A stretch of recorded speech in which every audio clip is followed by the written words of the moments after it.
What is anarchism? You may think that the answer to that is pretty obvious if you're a layman. The layman's definition of anarchy is, there's no government. There's no one in charge. Everybody's just doing whatever they want. There is no authority. And I would contend that that is, well, not the correct definition, because words and their definitions are ultimately arbitrary, but the only useful one. Now, it's not the one that you're going to hear a lot of self-described anarchists actually use, but the reason for that is because, well, gatekeeping. See, most anarchists are left-wing, and they really, really hate the existence of anarcho-capitalists, because they think that by wanting to get rid of the government but not get rid of capitalism, they're betraying what anarchism was originally supposed to be about, because they perceive capitalism as a hierarchy, just like the government is an oppressive system that towers over people that needs to be gotten rid of. So they'll usually use a different definition. Rather than defining anarchy as without government, they will define it as a state in which there are no unjust hierarchies. That allows them to label capitalism as an unjust hierarchy and get rid of it along with government, which is also an unjust hierarchy. Or, I shouldn't say government, they would say the state, because some do believe in a government. It's just not a state because it doesn't have any coercive power over everybody. It's just a decision-making body, failing, of course, to realize that without an enforcement mechanism for its decisions, a government is not really a government. It's just a glorified chat room.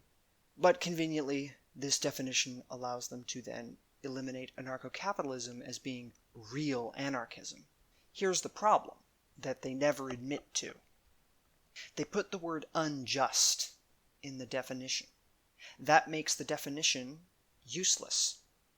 Because if anarchism is the destruction of unjust hierarchies, then as long as you can portray anything you want to get rid of in society as a hierarchy that is unjust, you can call your ideology, whatever it happens to be, anarchism.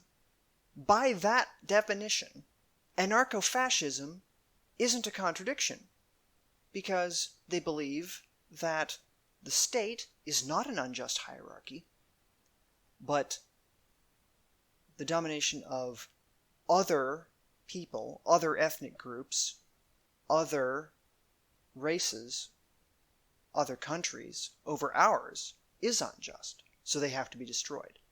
It makes anarcho-Nazism a thing, because you can say, well, the hierarchy of the Aryan over all other races is not unjust, because what is unjust is ultimately subjective. That's another thing they don't want to admit. But the hierarchy of the Jew over the Aryan is not just, so we must destroy the Jew. So you can basically turn any ideology that calls for any kind of change to society whatsoever as being anarchist. So the definition is useless. And all for what? Just to exclude the anarcho-capitalists because most anarchists hate capitalism? What? Now, this might just be the outsider perspective talking, but who fucking cares? You're all delusional anyway.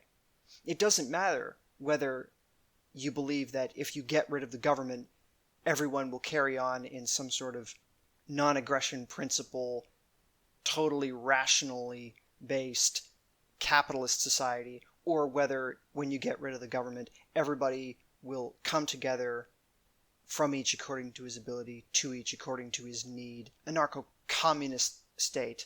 Both of those conceptions are wrong and won't happen. So it only matters if you actually believe that anarchy is actually a thing that can actually be achieved, which is only true in a relative sense, i.e., you can always break down a larger power structure into a smaller one. But there's always a hierarchy because nothing is the same, and that will always give someone an advantage over someone else. That's a hierarchy. There's no way to eliminate hierarchies without making everyone exactly the same at all times, which isn't possible, so the entire concept is bunk.